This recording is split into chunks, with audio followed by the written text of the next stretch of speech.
Ready to dive into some atomic habits with me today? Let's do it. I'm ready. We're unlocking those tiny changes that build up over time for some pretty remarkable results, all thanks to James Clear. You know, what I really appreciated was how Clear opened the book with a story, his story. Oh, are you talking about that part where he has that awful accident in high school? Yeah, the one where he has multiple fractures, a broken nose. It was intense. I mean, they told him his athletic career was over before it even began. Imagine getting that news.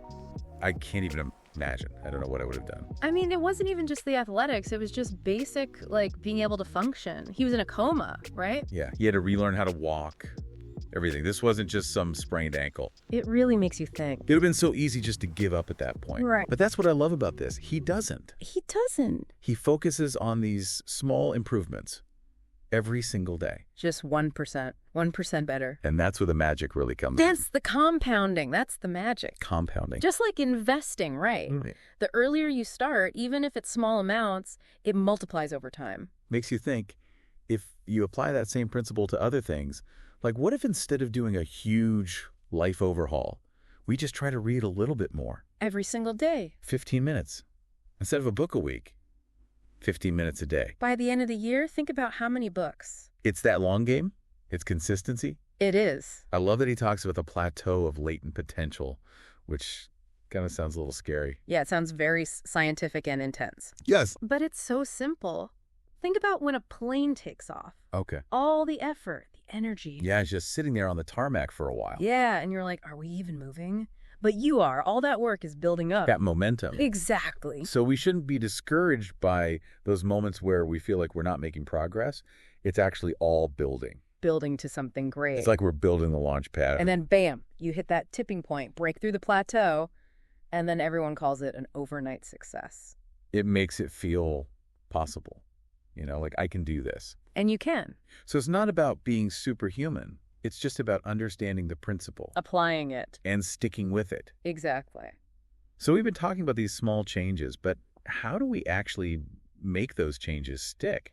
How do we make them habits? Yeah, it's not all about willpower. Right. It's got to be more to it than that. It's really about understanding the neuroscience, right? Okay. Like how our brain works, how these behaviors become automatic. Clear talks about this habit loop. Okay, the habit loop. What's that all about?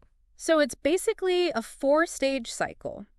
Cue, craving, response, reward. Okay. And it's basically how our brains learn to make things automatic, good or bad. Got it. So let's break it down. What is a cue?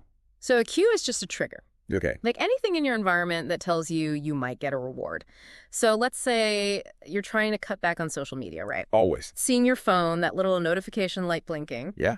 That's the cue. The cue. So my brain is like, ooh, something shiny. Exactly. It's trying to predict, how can I get some pleasure, some satisfaction? Got it. Okay. So once that cue registers, then comes the craving. Okay. And that's the desire for the reward. So in that same example, it's not that you necessarily want to scroll through your phone. Right. It's you wanting that feeling of being connected. Yeah. To see what everyone else is doing, what I'm missing. Exactly. And that dopamine hit that's like, hey, this could be good. Yeah. And that leads us to stage 3, the response. Which is me, like, actually picking up my phone and checking it. You got it. The actual habit, the action you take. Okay. And the thing is, how likely you are to respond, that depends on 2 things. How intense the craving is and how much friction there is. Friction. Yeah, like if it's really hard to do something, even if you want to do it. Yes. Like, I'm going to start running in the morning, but then I remember it's cold outside. And that snooze button is right there. Exactly. So much easier to just stay in bed. That's friction. Mm-hmm. On the flip side, if something is super easy, even if the craving's not that strong, You're probably still going to do it. we're probably going to do it. Because it's easy. Okay, so we've got the cue. We're fighting those cravings. We respond. Then what? Then the reward, Okay. the payoff. What satisfies that craving, that tells your brain, hey, that was worth it. Let's do that again. Okay. Dopamine comes back in. Okay. So it's not just about pleasure. It's about learning. It helps your brain be like, all right, what do I need to do next time to get that reward? Got it. So how do we use this to actually change our habits? How do we hack it? Well, before we can even hack it, we have to know what we're working with. Right. We got to know what we're dealing with. It's like baking a cake. We need to know what ingredients. Yes. Clear talks about this habits scorecard. Okay. It sounds a little corporate-y, It does, a little bit. but it's actually really helpful. Basically just a list of your daily habits. Okay. From the time you wake up to the time you go to bed. So I'm writing down everything, even the bad stuff. Everything. Brushing your teeth. Okay. Scrolling on social media. Late night snacks. No judgment. No judgment. This isn't about judgment. It's just about awareness. It's just that act of writing it down can be eye-opening. Oh, totally. Kind of holding up a mirror Yeah. to your day. And once you have that awareness, then you can start to analyze, look for patterns. Okay. What are your triggers? What are those little rewards you're getting that you don't even realize? This reminds me, he mentioned something about the Japanese railway system. What was that all about? Oh, pointing and calling. Yeah. Where they call out each action they're doing. Even if it's something small. Even if it seems small, like checking the brakes. Right. It just forces them to be present, Okay. more aware. Got it. And when you're more aware, there are way fewer errors. That makes sense. It's bringing those unconscious habits to the surface, making them deliberate. Okay, I like that. So we've got those habits all laid out. We're trying to be more mindful. What's next? The 4 laws. The 4 laws. The 4 laws of behavior change. This is where we actually apply it. All right, tell me everything. I'm ready. All right, so each law lines up with one of the stages of the habit loop. And it's all about making good habits easier and those bad habits a little harder. Sounds good to me. All right, lay those 4 laws of behavior change on me. I'm ready to put them into practice. Okay, so the first law, it all starts with the cue. Make it obvious. Remember how we were talking about cues triggering that whole loop? Yeah, if I see it, I want it. Exactly. So we're going to make those good habits super obvious, can't miss them, and those bad ones. Try to make those invisible. Okay, so if my phone is my weakness, I'm putting that thing in a drawer, out of sight, out of mind. Exactly. And what can you put on your nightstand instead? Maybe a book. Ooh, I like it. Set myself up for success. Design that environment. You want to drink more water, keep that water bottle full and right there on your desk. You want to cook more, make that kitchen inviting. Make it easy on myself. Okay, what about the second law? How do we make it attractive? Ah, yes. We're talking dopamine, right? It's all about the rewards. Exactly. So how do we get those brains of ours to want to do the things we know we should do, even if it doesn't sound fun right now? Because, let's be real, sometimes that instant gratification is strong. Temptation bundling? Have you heard of that? Ooh, temptation bundling. Sounds a little dangerous. It's not that bad. It's just connecting something you want to do with something you need to do.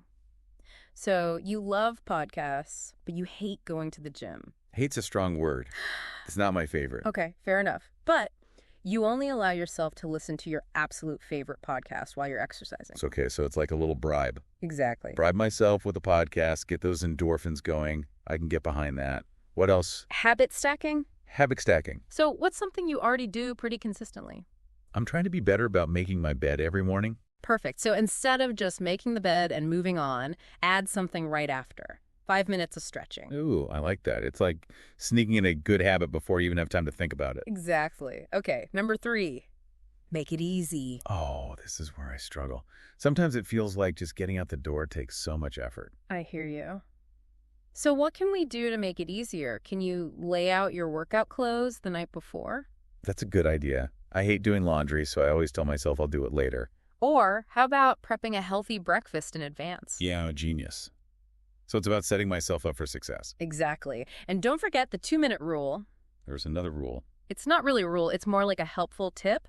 Yeah. Basically, you want to break those new habits down into the smallest step possible, something you can do in 2 minutes or less. Okay, so what does that look like? So instead of, I'm going to write a novel, is I'm going to write 1 sentence. Oh, Sybil. Instead of, I'm going to clean the entire kitchen, it's, I'm going to load the dishwasher. I can handle that. Exactly. Just get started. That's often the hardest part. Okay, that makes sense. What's the last one? The final law is make it satisfying. The reward. We all want that pleasure, right? Avoid the pain. How do we make those good habits feel good and the bad ones? Well, not so much. Because those bad habits do feel pretty good in the moment, I'm not going to lie. Right. It's finding that balance. How about some habit tracking? Like an app? An app works, or you could keep it simple. Mhm. Mark it on a calendar. Just visually seeing those successful days. Like a little pat on the back. Exactly. I do love checking things off a list. And don't underestimate accountability. Tell a friend what you're working on. Oh, so I'm less likely to let them down and quit. Exactly. I like it. It's not about being perfect, remember that. It's about progress. And those little wins. Exactly. You've got This this. has been awesome. James Clear really knows his stuff. He does. Atomic Habits has given us a lot to think about. And actually do. Yeah, What can you do today to take that first step? that's the important part. You know what? I'm going to try that habit stacking. I already make my coffee every morning, so I'm adding in 5 minutes of journaling right after. Perfect. And I might just put that phone in the drawer while I'm at it. Now you're getting it. Be patient. Celebrate those wins. You've got this. Thanks for diving into Atomic Habits with us. Until next time.